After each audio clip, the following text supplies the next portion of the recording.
All right, everybody, we're going to get started. We have one more speaker coming, so they'll make their way here and sit down. But in the meantime, my name is Michael Ashley. Everyone calls me MASH, like mashed potatoes.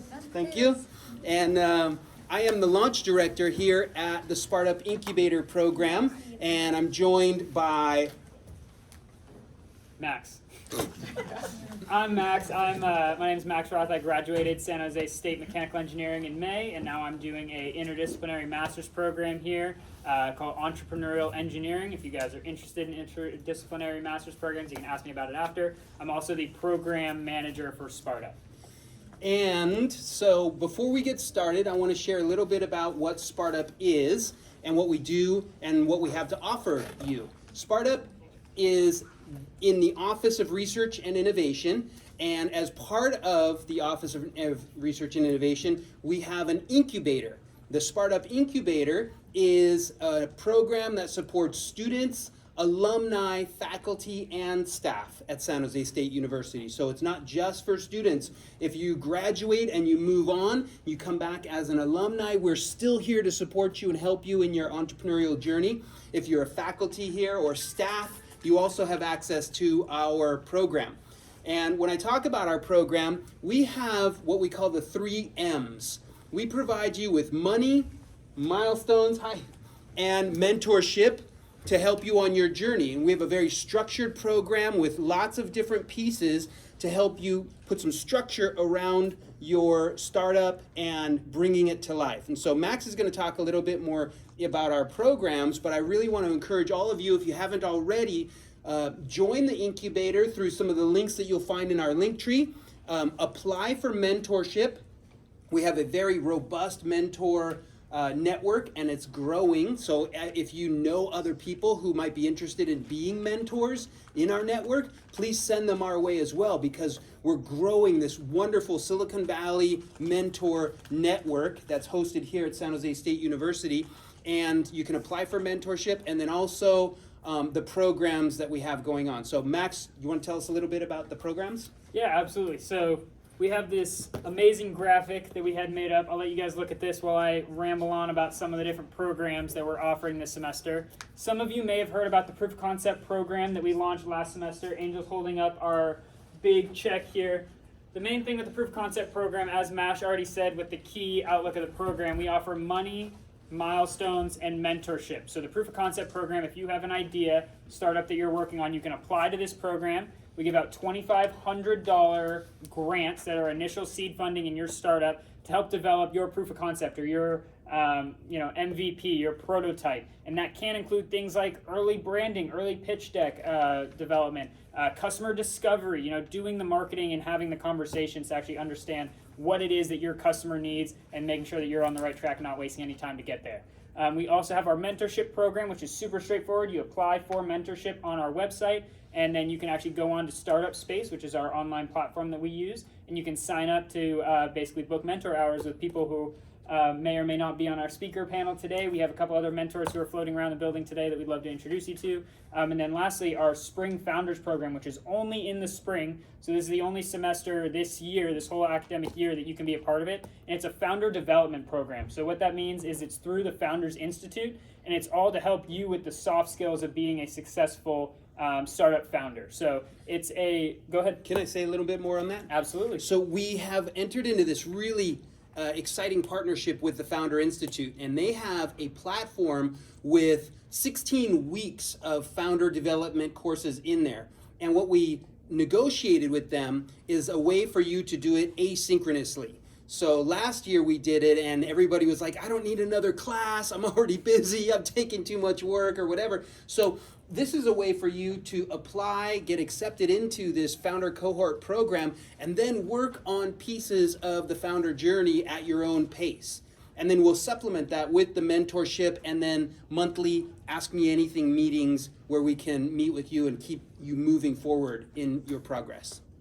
Yeah, that's pretty much everything for me. We do have another speaker series coming up in March about pitching your startup. We're going to have some of the members of our proof of concept program up here pitching their ideas, and you're going to get to see the panelists actually give them live feedback. We'll kind of talk about some of their strengths and weaknesses. So that's going to be a super fun event We also have Pitch Jam coming up, which is an opportunity to win some small amount of money for pitching your startup in front of a large audience. And that is the gateway to the CSU launch competition, where if you're selected to represent San Jose State, we get 2 teams that represent San Jose State to go to Dominguez Hills, CSU Dominguez Hills, to win up to $25,000 in funding for your startup. Yep. And on the topic of money, I want to remind everybody that this Wednesday is the day of giving. Is that right? The 13th, Tuesday.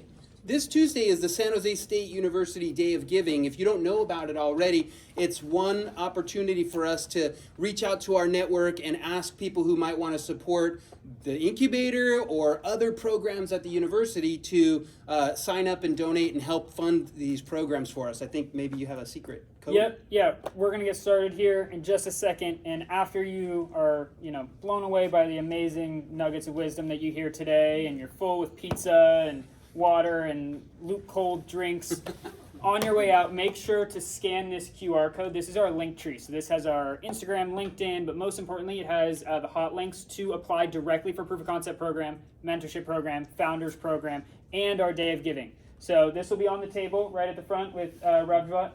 So go ahead and scan this on your way out today for all of our information. Okay, I think Awesome. That's it. So we want to introduce our moderators.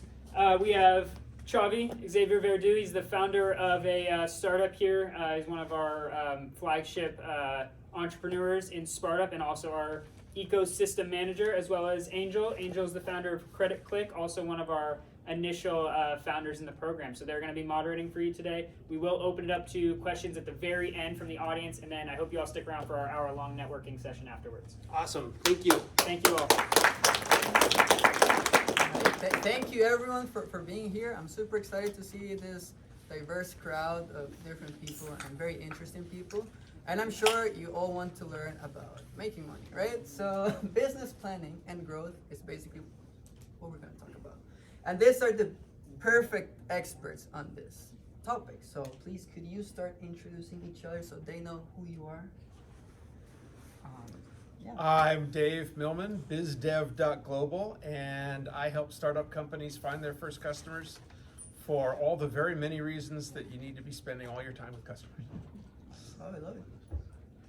I'm Marcia Dashko, and I have my master's in mass communication from San Jose State. I've been on the Alumni Association Board of Directors for 16 years and chair the engagement committee, so we're always constantly wanting to engage with students, with alumni, with the community, and share what the great things are that San Jose State is doing.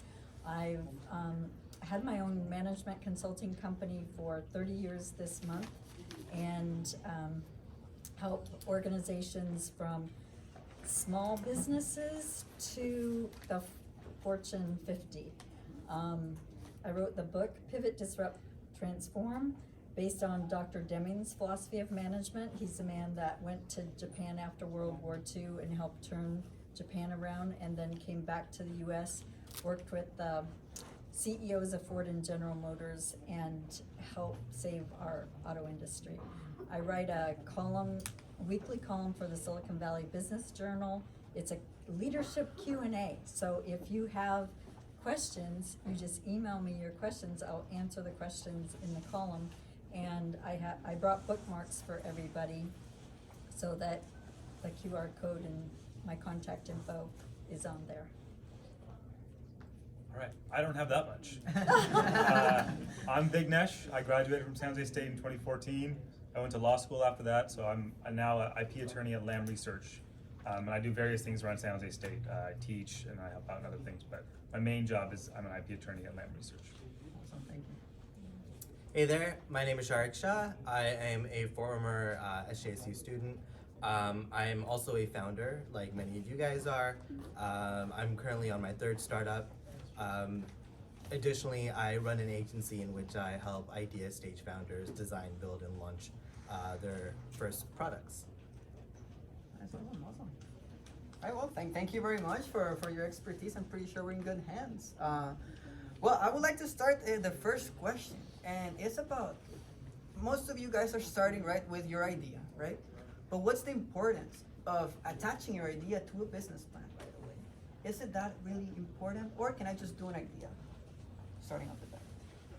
Anyone would like to start? I can start.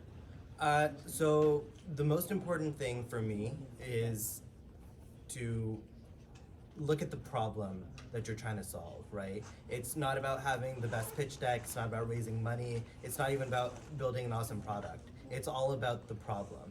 If you can identify the problem, that's when you are able to move forward with your business, right? And your business plan is gonna change. And part of the business plan is the problem, right? But for me, that's the focus. And until you can prove to yourself and prove to customers that you're solving a problem, I don't think it makes sense to go through an entire business plan process. But definitely jot things down, document things, think about things efficiently. The business model canvas is a great way to kind of put yourself through that process and put yourself through that thought process. And I think that might be a good approach to kind of getting everything together while not investing so much time into like putting together a business plan and actually getting out there and executing. You talk about business model. Can you elaborate more about that? The business model canvas? The business model canvas is something that's taught right here at San Jose State. I'm sure a lot of different other schools as well, but it's just a little board that has like your problem and your solution and partners and customers and everything, and it's like maybe a 1 hour exercise, and like if you go through it, you'll have a much better idea of your own business than when you started. And it's called Business Model Canvas. You can Google it. For what it's worth, most companies do that even if you're not a founder. Like my company does that for design reviews. Yeah. So even engineers that reporting to the managers do the same thing. Take notes, people, because that's good value. I would suggest that one of the most important things to do after coming up with this brilliant idea and scribbling on a napkin over dinner is going out the next day and testing it with potential customers. What better way to figure out if it's actually a good idea or a less than good idea, or getting feedback from a customer on how to make it a great idea. Exactly. Just to add on there, how do you find that initial customers when you don't have a network? How do you find that? As a meta comment to your question, if you can't find customers, your business is never going anywhere.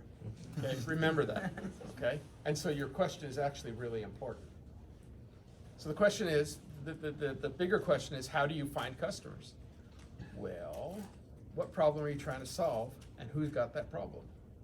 If you can't find customers, be they businesses, consumers, whatever it is, whatever you're focusing on, people who have that problem, then the question really is, what have you got? And the bigger the problem is, probably the easier it's going to be to find people, organizations with that problem.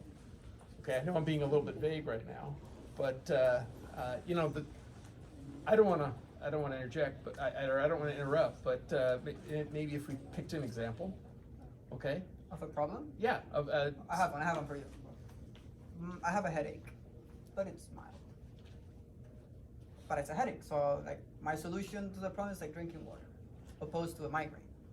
But I need like something to take the pain. Is that what you're looking at? Yeah, it is. It's exactly right. It just so happens that there's at least 100 forums online that deal with people who have headache, pain, chronic pain, every kind of pain, both on Facebook and other forums, where you could go and test that idea. Test your solution idea. And I know we're being a little bit vague now, but you see what I'm saying, right? There's got to be, literally, I bet in 5 minutes of searching right now on Google, how do I solve my headache? We're going to find businesses offering solutions, but also other people asking the same question on forums where we could go test the idea of our solution. Does that circle back and start to answer your question? It does answer my question. All right, good. And by the way, if nobody's talking anywhere online about the problem you're trying to solve, that's a clue. Maybe it's not real. Or maybe it's the perceived problem, but that's not going to help you get to the root causes. And I've worked with a lot of executives that, one in particular, recent client said, Marcia, I've been dealing with these problems for more than 10 years, and you came in and within a month or two assessed what was going on, and those problems are gone.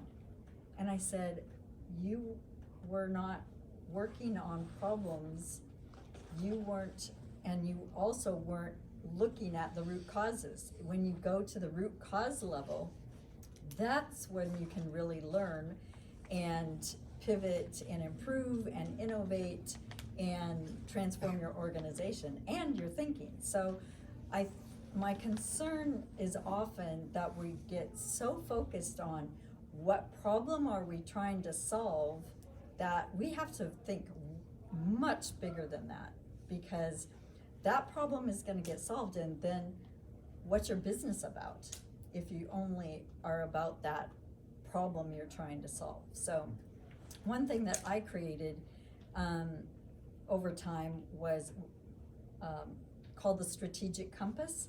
It's basically 5 questions that are interrelated, and you integrate them.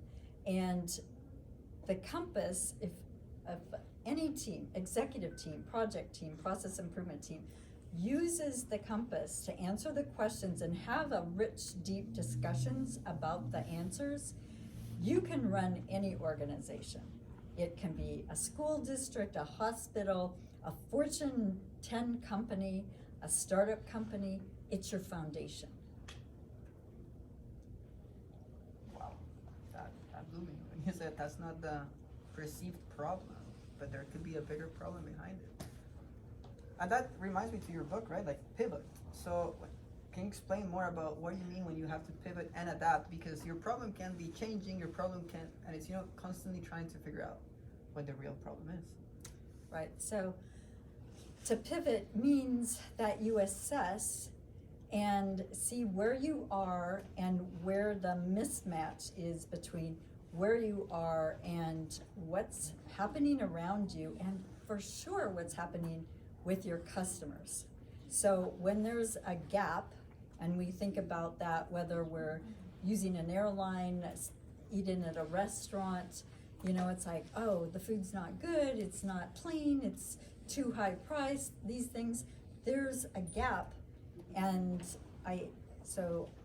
I'm always offering, businesses need 3 strategies, 3 business strategies. Quality as a business strategy, continual improvement as a business strategy, and innovation as a business strategy. If you have those 3 and you work with those 3 with your organization, then you can optimize, not maximize, but optimize what you want to accomplish to support each other as a team and to serve your customers. Just want to add on there, how do you identify the difference between, when you're trying to pivot, the difference between a painkiller and an actual real solution?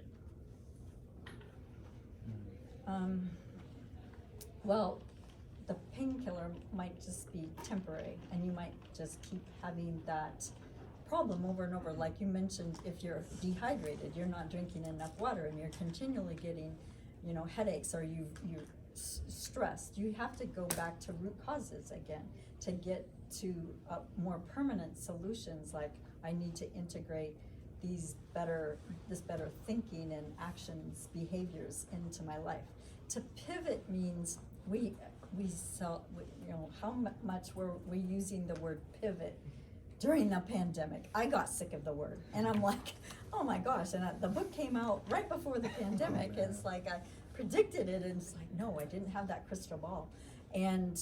But it means an abrupt change in direction in order to serve a different solution, problem, customer, so that we saw that Louis Vuitton started making, masks and gowns instead of handbags and so forth because they could.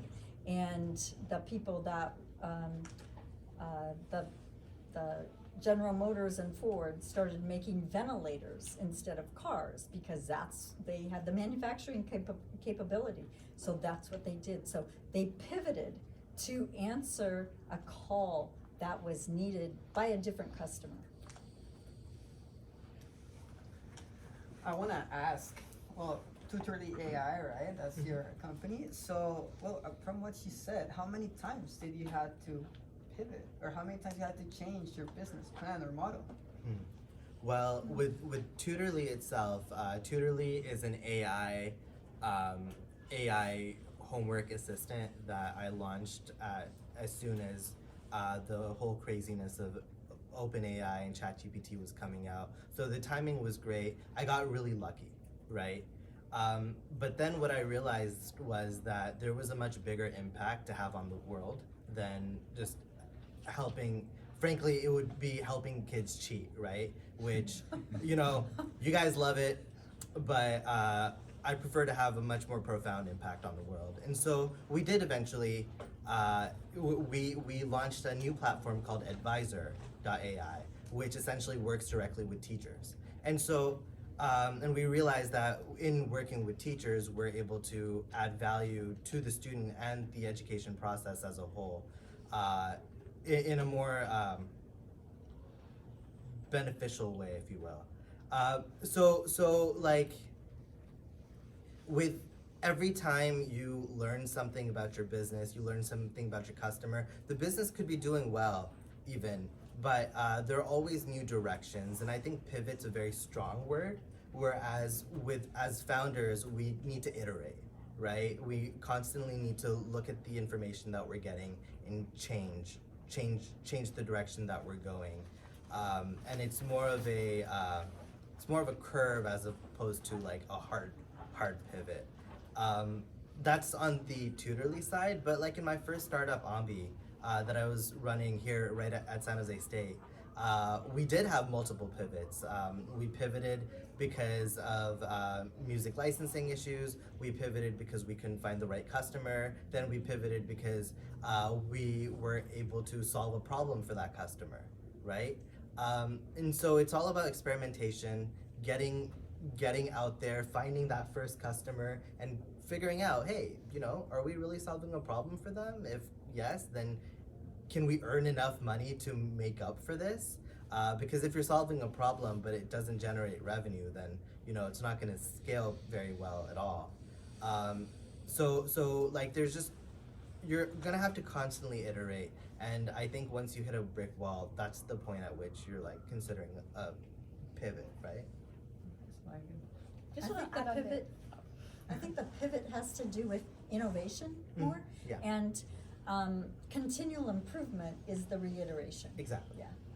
So there's a model called PDSA, Plan, Do, Study, Act, that is very super powerful, and that it gives you continual learning and helps you create the competitive edge if you have an organization, a company. Yeah, in 2018, you won the Silicon Valley Business Plan Competition That's right. for Agony, right? Yes. So I'm sure the business plan competition is coming up as well this year. So what would be your advice to students here who want to apply to the business plan competition? Advice to apply is do your best. Advice to win is really focus and drill down on the problem and solution. That's, if you want to win, keep it to a minimum. I believe that it allocated for 10 minutes, but my pitch was 6 minutes. And you don't have to keep talking the whole time. Like, the simpler you can get your business, your proposition, and answer any questions that the audience has, then the better it is for you, right? Minimal words, big numbers. At the end of the day, it's all about the deck. In the case of this specific competition, right? It's all about the deck. make it streamlined, make it sound good, and practice a lot, and you should be fine. Do you have a live product in the hands of users when you won the competition? What was that? Did you have a live product? Did I have a live product? Yes, but you don't need one. In this specific case, I did have a live product. Did you feel like that helped position you to win the competition? Oh, 100%. Yeah. Because I was talking about the feedback that I was getting from users. I was talking about the process of like building it, and I think I think the judges also judge it based on feasibility of the team being able to deploy and making this a real thing. And so if you don't have a product, then that just it's a lot easier to conceptualize, oh, this is going to be a real business if the product already exists. I love it. I also like how you talk about simplicity, because sometimes when we say our ideas, we get excited and we're like, oh, this and that, and you go around it, you know. But I want to talk actually Vignesh, because Yeah. IP attorney, I'm pretty sure you get a lot of complex things, right? How can you evaluate that simplicity? And do you know and recognize a businessman also in this situation? So before I was at Lamb, I was at a law firm. So we usually worked with startups, just because it was in Palo Alto. Usually it goes back to what we were talking about earlier. It's if you have a problem, right? So you could approach IP. If you approach an IP attorney, you're thinking of two ways if you're a startup, right? You're thinking, I want a patent so that I can show it off to somebody and they can give you money, whatever it is, right? You want to say that you have something,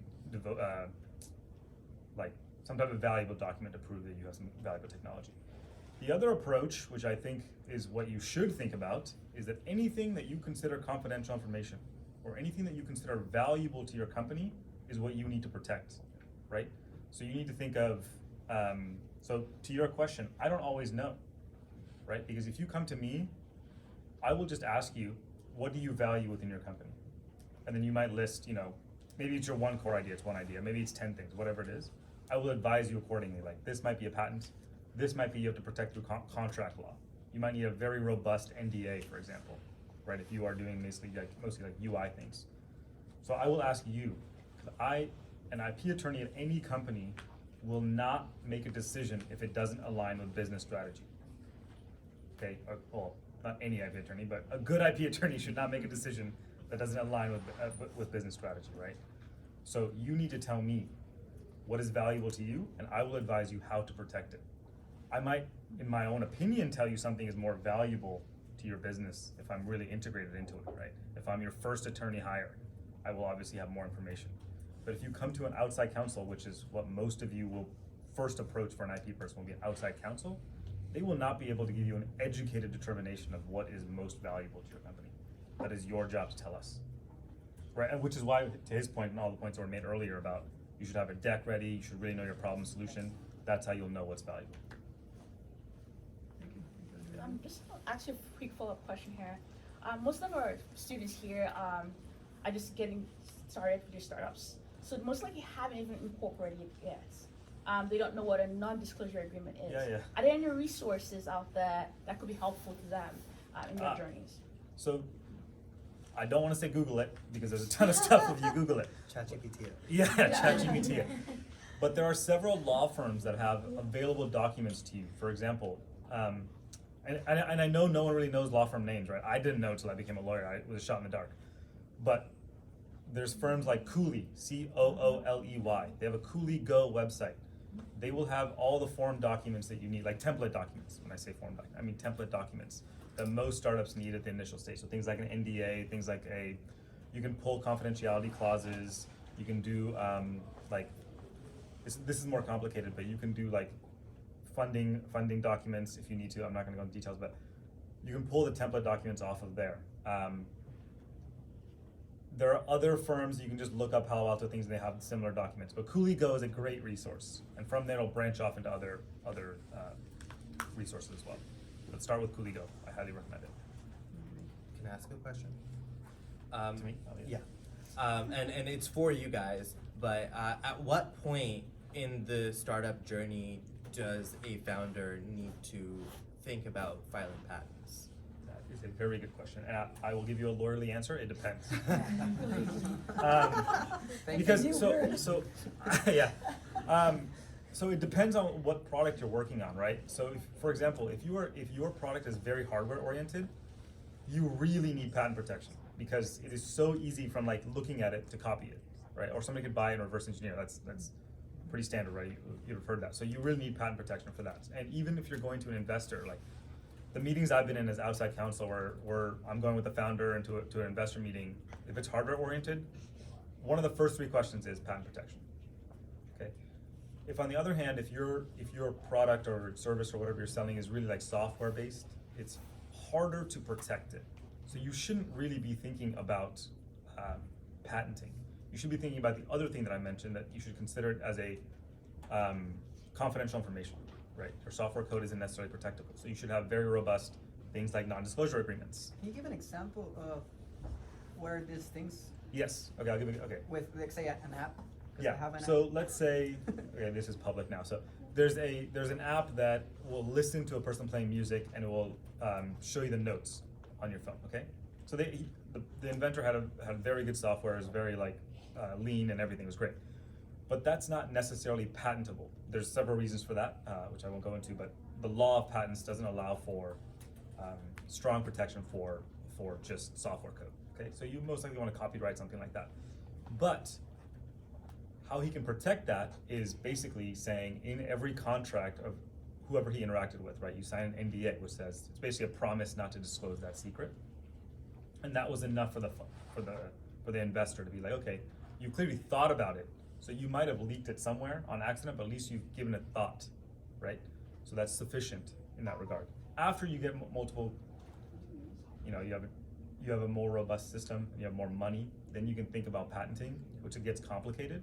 But at that stage for a software startup, you don't need to. You just need to think about that you have, as I said, kept it a secret in layman's terms. Thank you. Yeah. I think that was really helpful for everyone, right? Because everyone's like, oh, I don't want to say my idea, but maybe you should at some point, right? When you're starting, and maybe you should, right? Maybe you Take should. that If it's hardware, you should. Listen, every patent, depending on the complexity, can be like $10,000 to $15,000 in the Bay Area at least, right? So you really need to. That's a lot of money. So you really need to think about it. But if it's hardware oriented, 100% you have to do it. When should a founder incorporate a company? Right away. Right away. I as a At lawyer, an I would say stage? right away. Even at the idea there's no customers. Okay, okay. My job is to find risk. Okay, all of them will tell you. Every attorney they'll speak to will tell you do it right away because you want to mitigate your risk. So if you incorporate right away, it is not going to access your personal assets. But if you do something wrong in some contract, when you're initially trying to find customers, people will sue you for anything. So if you're incorporated, they will not be able to reach your personal assets. But if you don't, they will be able to reach your personal assets, not just the company assets. So I would always recommend very soon if you're thinking about talking to customers. It's not like, when you're in your apartment or house or whatever, you're typing up the code or something. Not then. But if you're thinking about making money on it, as soon as possible. Making money, right, people? Making money. It's different. Huh? I'm And then curious. maybe share about the difference between like the LLC and the C Corp and the S Corp, those different things.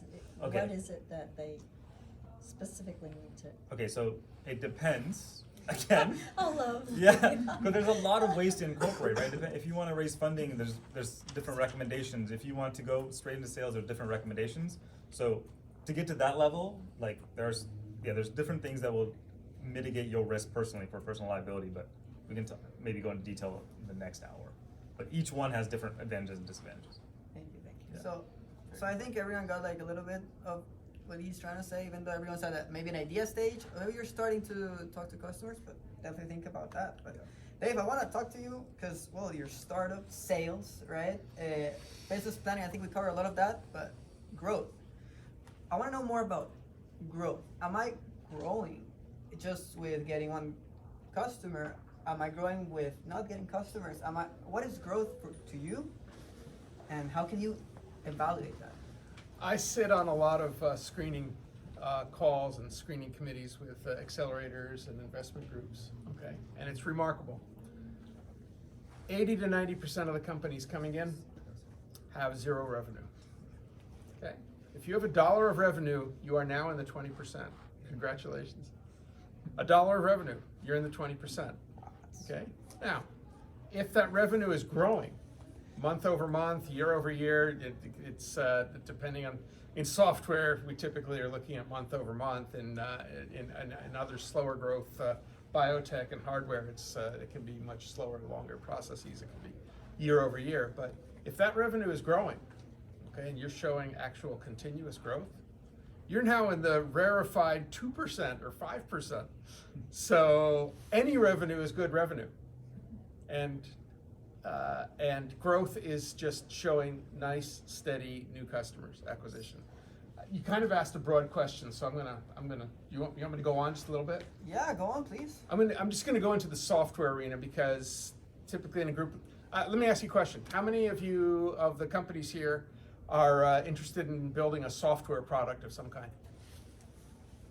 Oh, interesting. Normally normally it's 3/4 or more of the hands. I'm one, and I think him and Angel is another one, so there you go. All right, well, it was on the order of half. I saw raise their hands, okay? In software, because if you have a software product that can be distributed, then incremental customers should cost very little. That's the beauty of a software business, right? Your first customer might cost you an awful lot, but the next customer and the next customer and the next customer, because it's software, particularly if it's SaaS, the incremental customers, your incremental profit is very high, your incremental cost is very low. When you launch a software product, you want to launch it at a time when you are able to demonstrate growth. So don't launch a software product when you're only able to serve and deliver your product to a single customer. You'll get your single customer, you won't grow, you'll be stuck there for a year, and now what? What have you got? You've got a company that's not growing. On the other hand, if you launch a SaaS product at a time when you're ready to engage with customers and support growth, and you can then start to have one customer in month 1 and 2 or 3 customers in month 2 and 4 or 5 customers in month 3. That's looking like early on, that's looking like a nice growth curve for a very early stage startup. I know that was a really vague and broad answer, but this is great. How many of you have encountered the question of scalability and pitch deck, or they ask you like, what's the scalability of things? I'm pretty sure you have if you've applied to many competitions. I know you do. Scalability is what you're talking about at some point. Like at some point you do a product and you move it, but if you only have one customer, you can only have one customer, then you're stuck. What's the importance of this scalability towards the business plan? Scalability is all about a product's ability to grow. So for example, let's take a business case. If you have a piece of software that gets installed on a manufacturing line that interfaces with lots of machinery and lots of management systems at the factory, that kind of solution is very expensive to install on the individual line, and very expensive to install at the next one, and the next one, and the next one. That would be considered a solution with very low scalability. Okay.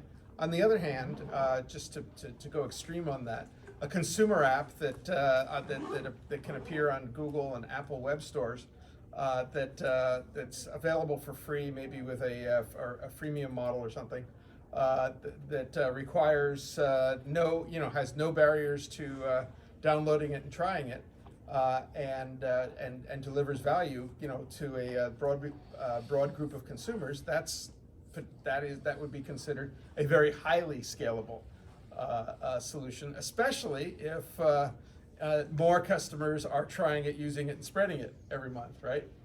So that when we say scalability, that's what we're talking about. Dave, can you give me an example of what a good go-to-market strategy would be for a software company? Let's be a little bit more specific. So Consumer yeah, app company? consumer app, yeah. Okay, so we got a consumer app, And what does it do? Does it identify? Ride sharing. Sorry? Ride sharing. Ride sharing app. A lot of development went Uber into just that had its to first make it quarter of profits. Yep. Anybody saw their earnings call? I did. First since IPO.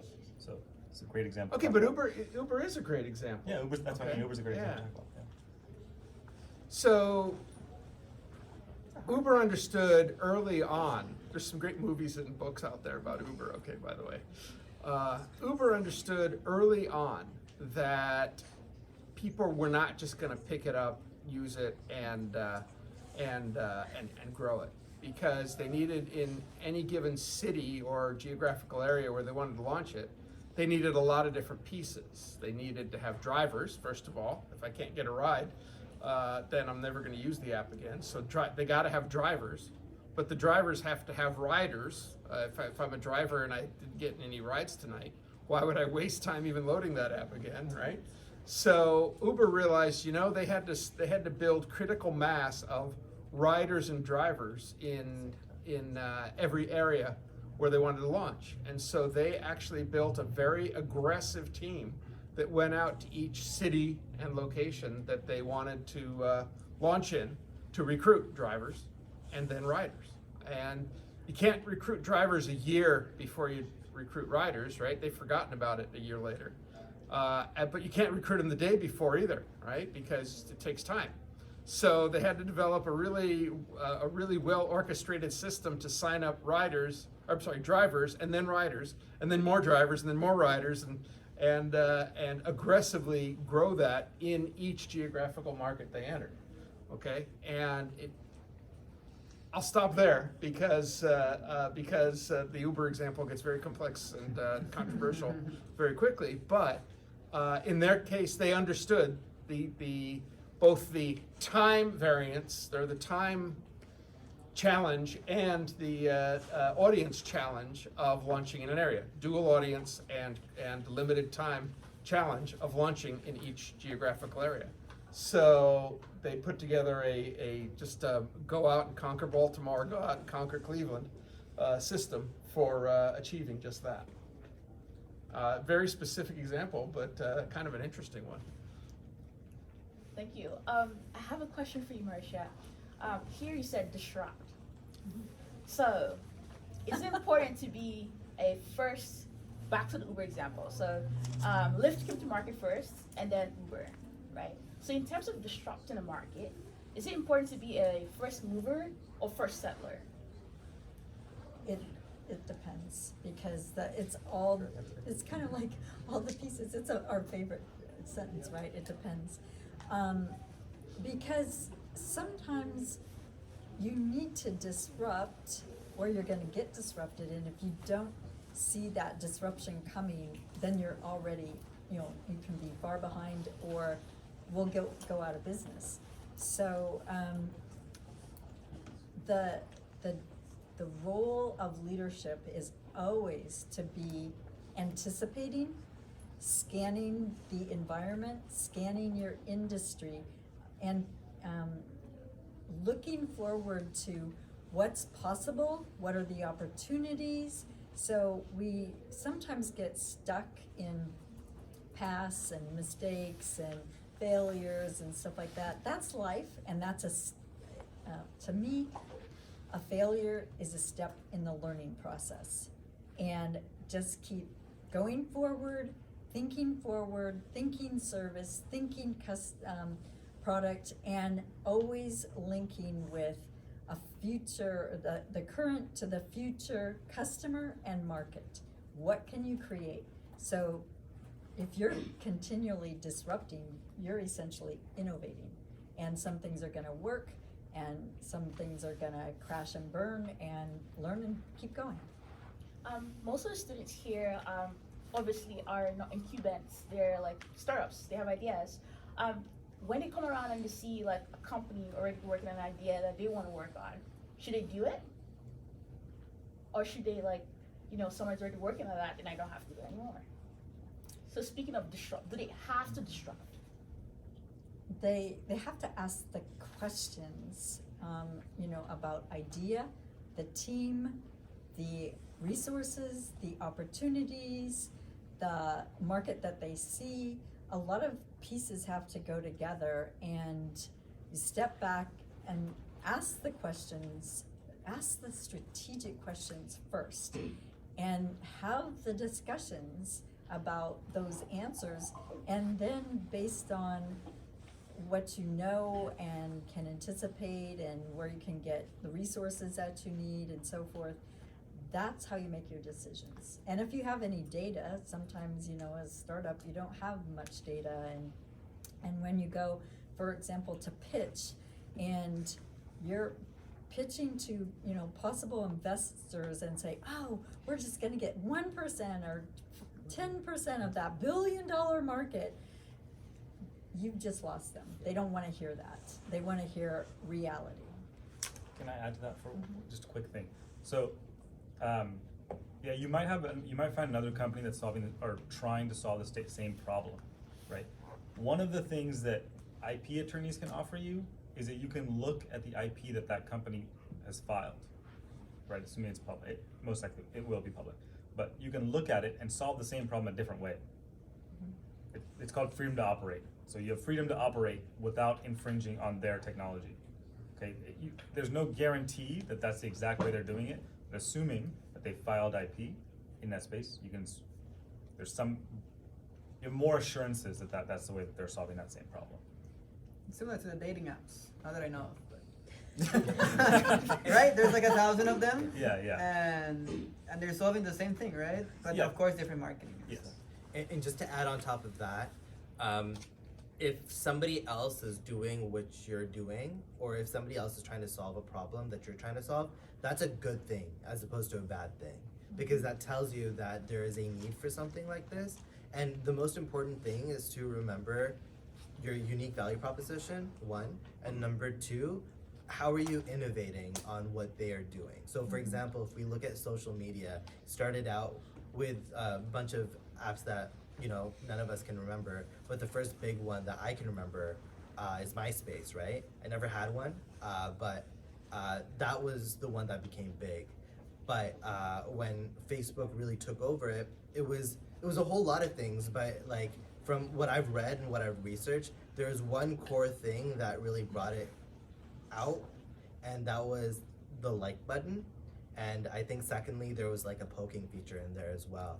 But yeah, that got annoying. But it would keep bringing people back to the platform. And back then, like obviously now that's like kind of staple in pretty much everything we build. But back then that was a novel and unique idea specifically for social media apps as well. And so it's okay if somebody else is doing something similar. It's a good thing actually. And what you need to focus on is how are you innovating and how are you going to do better. And last thing I'll add, and I apologize, I'm rambling a little bit, is like look at the market, right? So like who are the users you're trying to acquire? So it could either be a section of users that you're taking from that competitor, or it could be a section of users that have not been acquired by that first competitor, right?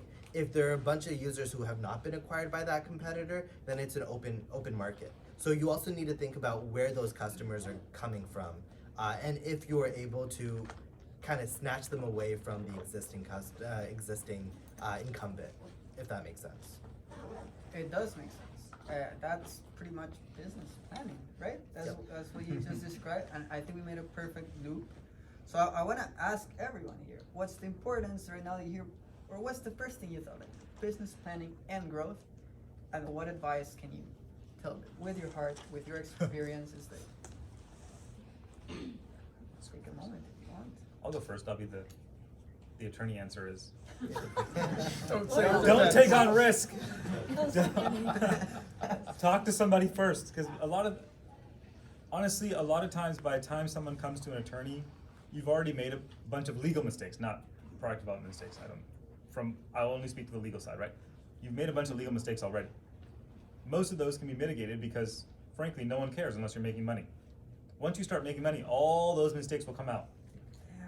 Right? Somebody else will find those mistakes. Some other attorney will find those mistakes. So when you get to a point where you feel uncomfortable with the risk that with the knowledge that you have, the risk that you're taking, you feel uncomfortable, talk to an attorney, right? It's gonna cost you a little bit, but it'll pay off in the long run. That's a great advice. That's a great advice. I will say nobody's gonna take that advice because you're Because we not don't gonna have money, wanna, right? Yeah, you don't have money. You do not wanna spend money on Bay Area lawyers. Like, very expensive. So, but you just have to get to a point where you feel like you've crossed the threshold into risk that you're not willing to take with the knowledge that you have. Then you have to talk to somebody. Wow, that's great. Yeah. That's great. I'm gonna share a different thought with you. I never intended to be an entrepreneur or to start a company or to be in business for 30 years. That was way back when. My plan was to have 10 kids. So what changed is, first career marketing and corporate communications, pivoted to working for Dr. Perry Gluckman, who was a consultant who knew Dr. Deming's philosophy of management, and that was all about consulting. And started working with Perry, who knew Dr. Deming, so the two of them ended up mentoring me, and this is way back when. And so I worked with them for a few years. I lost both of my mentors in 1993, within 6 months of each other. And we had clients. We had Dow Chemical and Pepsi and some HP and some small companies. And they still needed help. And by that time I knew how to consult and teach and facilitate, so forth. So that is how my business started. I just continued, working with our clients. And so there was no plan. There was no, so I continually focus on, the 3 strategies: continually improve, innovate, focus on quality to serve the customer. So you can go into business from various places. On this question, you're going to get 4 different answers from the 4. So here's my 3rd different answer, and I know you'll give a 4th. We're trusting you to give a 4th. The successes I've had have been when I recognized and listened to customers telling me what they wanted and then gave it to them. And the less than successes I've had is when I had a brilliant idea and went and spent a lot of time building out that idea before taking it to customers and learning that some or all of my idea didn't make any sense to them at all. So business planning in advance of customer testing might be putting the cart before the horse. On the other hand, once you've learned what it is customers want and what they're willing to pay for, then you really need to have a plan to deliver that to them profitably.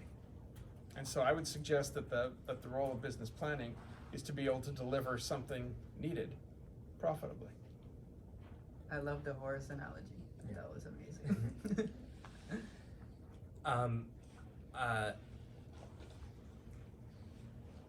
I think one thing that resonates with me as a former student who was also trying to start a company, one piece of feedback that I would have is that we don't have a whole lot of resources, right?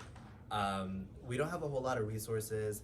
We have a whole lot of help now, but decade ago, no, I've been here. I left school less than a decade ago, but like a few years ago, like there weren't as many resources, and before that there were even less. And so the most important thing is don't invest your time, your money, or your energy into the things that don't get you your answer. But what's the question? The question is this a viable business? Does this solve a problem, right? And so I am kind of piggybacking on your thing, where the first thing you should be doing is talking to customers, right? You don't need to build a product. You don't need to hire a software engineer. You don't need to think about patents or anything like that. Like, first thing is like talk to customers. That's the number one thing, right? Or not talk to customers, but talk to potential customers. get answers, get feedback, because even for me, I've been doing business for like 6-7 years from different startups. Every time I talk to a customer, I learn something about my own industry, right? And the first thing you should be doing is customer research, and then testing your hypotheses, and then start building automations and software that goes around it, and then testing that, and then eventually you're gonna get something, right? It's very iterative. Wow, that was great. I'm a clap to that. Thank you very much. Angel, do you have another question Yes, for that? question for you, Shrek. When do you decide to, or rather, let me phrase it properly, when do you know that you have to sunset an idea? You mentioned that you've worked in a couple of startups. So when is that time done? Try another one. I'm really bad at this. I'm incredibly bad at this. Once you know what's good. Yeah. My first startup, Ambi, I let it run for about 5 years before COVID was like, nope, you cannot do this anymore, because our customers were brick and mortar businesses that had more important things to deal with during that time. But when it gets to a point where there are no more iterations left to make, it costs more than it does to try something else, or when you find that there aren't really people that are interested in what you're doing, it's probably time to hang it up. Unfortunately, we surround ourselves with such supportive, loving people that they don't tell you when it's time to hang it up, and maybe we should. Maybe we should tell our friends that, you know, hey, maybe from the outside, maybe it's time to stop, right? I for sure do that now. I wish I had somebody who would advise me like that back then. But it's hard, and it depends. Good answer. Well, thank you. I think we should open it to you people. If you have any questions, I know you have some businesses. Yeah. And definitely go ahead. So I think this might be an interesting question for all of you. When we have dual audience, so we have we need the drivers and we need the riders. So we need to promote the business idea. We need to promote it at the same time to both users, or you think we should focus firstly on one side or the other side? For example, when you start a tutor, you firstly contact the professors or you firstly contact the students. And just to give you the idea, we are making the AI platform is going to connect coaches and the athletes for their college program. So qualified athlete for the college program that they're qualified for. So that a college coach can meet high school athletes. Exactly. Okay. And maybe recruit them?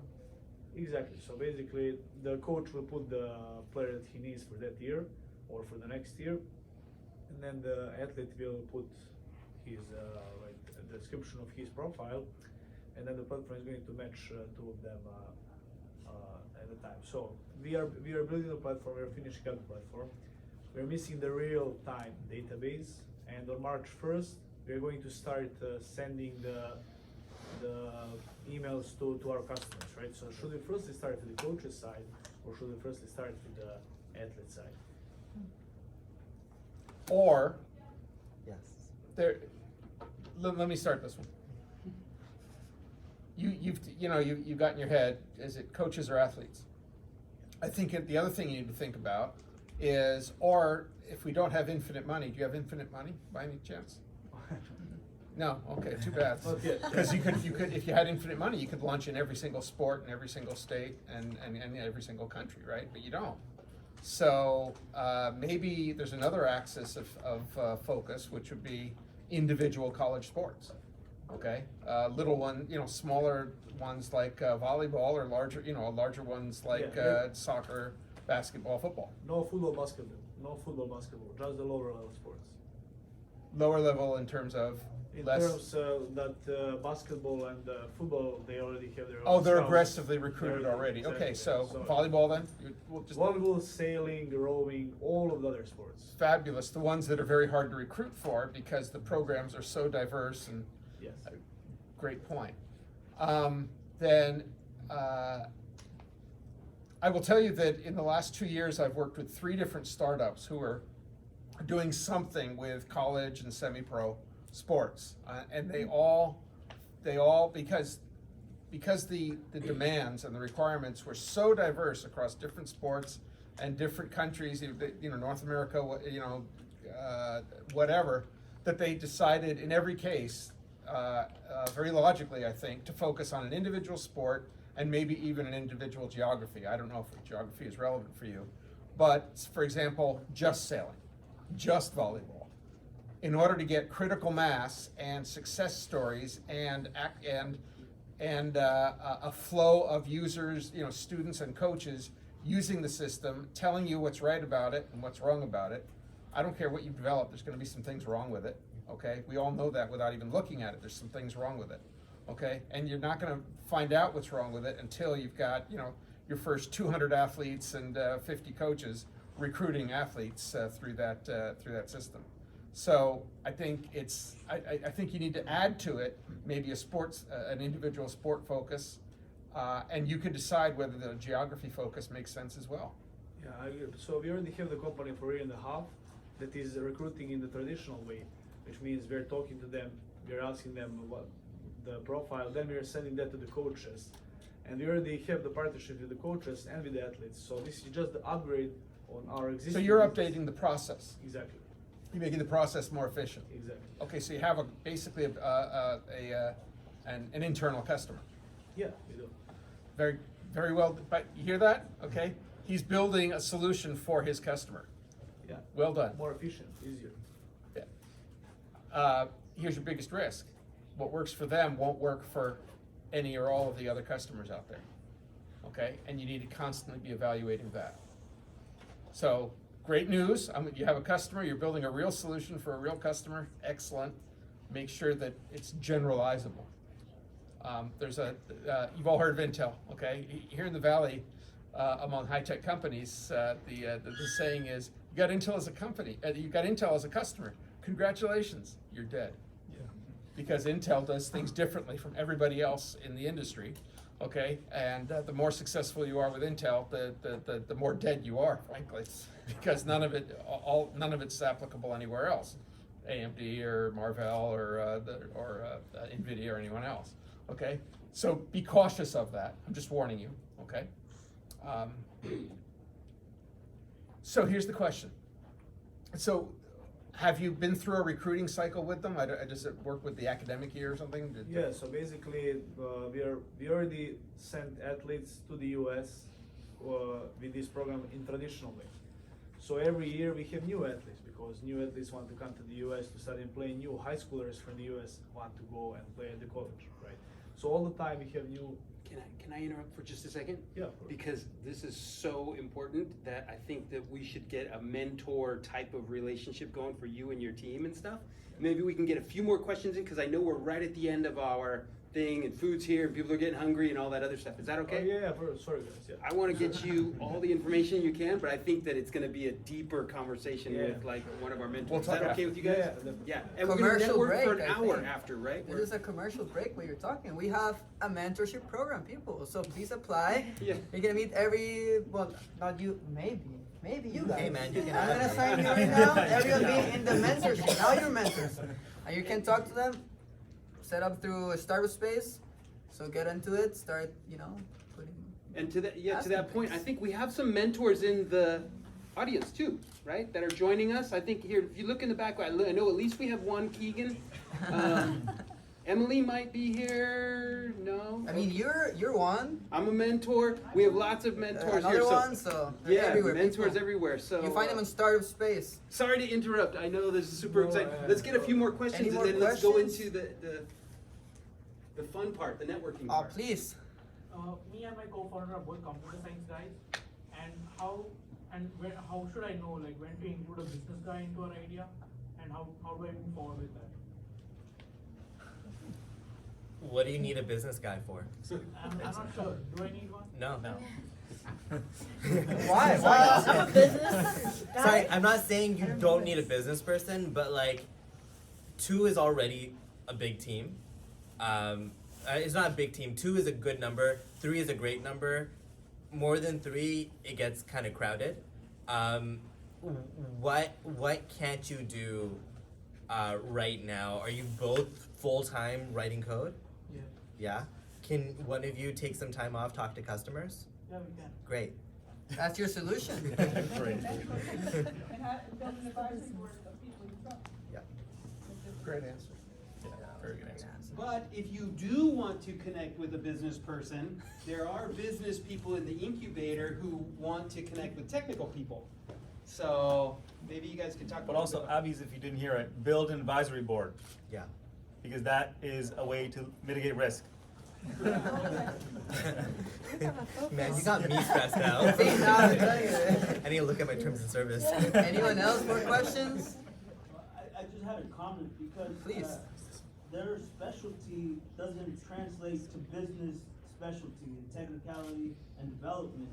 So it would hinder his growth or impede him from getting to where he wants to go within a certain period of time.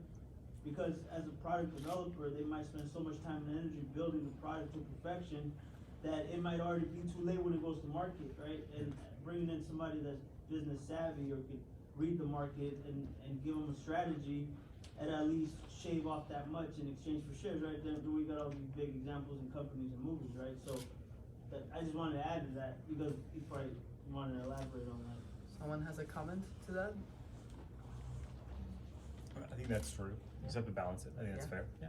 Talk to customers early enough. Talk to customers I was gonna say and that. get your developers, even if you're a developer, that don't pigeon yourself into the major you took, right? Like even if you're a developer, even if you're a software engineer, you should still be understanding of marketing, you should still be talking to customers. Even if you are a business person, you should still know how to code at least a little bit. You should still know your infrastructure, what technologies you're using and things like that. So don't limit yourself to just your major, because that's gonna hinder you down the line. Any other comment with that example is specific? Because I think you should go and talk. Like, it'll just make yourself better and you'll learn. So I just see pros on that. Any more questions, people? Comments? One more question, and this is for me. Mary shares to you, or anyone can answer. You mentioned like when people are calculating market size, you say, I want to capture 1% of $1 billion market. So, what is the appropriate way to calculate a market size? Don't worry about it. Everyone lies, I'm telling you. Don't Yeah, worry yeah. about it. I mean, sometimes people would love to hear those numbers, but investors, they've heard some of that thousands of times, and they're just past that. They would prefer that you talk about some reality, customers that you've talked to, a market that you know, what's the reality today in a shorter term, and not going after the $1 billion. I mean, it's just, it's not believable, so. So Just show them, you know, what what you've been doing and what you're capable of. Don't talk about the pie in the sky, because that's not gonna be impressive, actually. investors want to be able to see at a glance, oh, this can be a unicorn, right? If your total, so the whole concept is of TAM, right? How big can your market be? If it's less than $1 billion, most pre-seed investors in the Silicon Valley are not gonna look at you, right? If you can cross that threshold, that's all you need to prove. At least at like the pre-seed level. Down the line, it's a different conversation, but all you need to do is you need to show that if you obtain all the customers in this market, then you are possibly generating over $1 billion of revenue per year, and that's what your TAM, total addressable market, would be. That's as much as you need to deal with. Past that, it's all a facade. And remember, if you're going to investors or. Institution where there are experts that can help you with market research that you could at least point to and say, here's references, but other than that, yes. Yeah, and investors, remember that when you're pitching or even having a conversation, think about, you'll hear this over and over, your story. Because many, many, many investors will invest based on emotional decisions. I've seen it so many times before. I used to go to like Band of Angels investment dinners, and if there was someone on the stage pitching, you know, they've got the 10 minutes to share with the room of investors what they're doing and who, you know, who they're doing it for and so forth. I've seen a whole room say, I want to invest in that company because of the story that that person was telling. And it was I mean, I'm not saying that it wasn't also having some logic in it, but they were really emotional decisions where people wanted to invest and make sure that that founder was successful with that service or product. I want to mention one more really cool thing we just added to the incubator. They are in-person office hours. So if you want to come and talk to someone like Chavi, he sits here for 2 hours Forever. waiting for you to come in and say, Chavi, how do I figure out my TAM? How do I figure out, you know, how do I research to find out what my market is? Maybe you have a meeting coming up with an investor and you're like, oh, I need someone to look at my deck for me just to give me some feedback, or I don't even know what a deck is or whatever, right? Can you tell just a little bit more about these office hours and how they could take advantage of them? Yeah, tomorrow 10 a.m. to 12 p.m. right here where you're sitting. We're gonna have the SpartUp hours, so you're welcome to join and work on your projects. Essentially, it's a space for you to work on your projects. And if someone here is maybe looking for something more specific, like, oh, I want to meet new people, maybe I can also contact someone that right now that's a business person with you and be like, hey, have a chat and use this space for that. So it's essentially for you guys to use it at your disposal. And it's ongoing? Is it just one time? Yeah, it is ongoing. So Tuesdays 4 to 6 and Fridays 10 to 12. So I think it's like, it will be like your office or something. And if you are on the newsletter, the one that comes out on Wednesdays, there's links and information about it as well. If you're not on that newsletter, then make sure you go to the link tree and sign up. All right, guys, on that note, let's give our speakers a round of applause.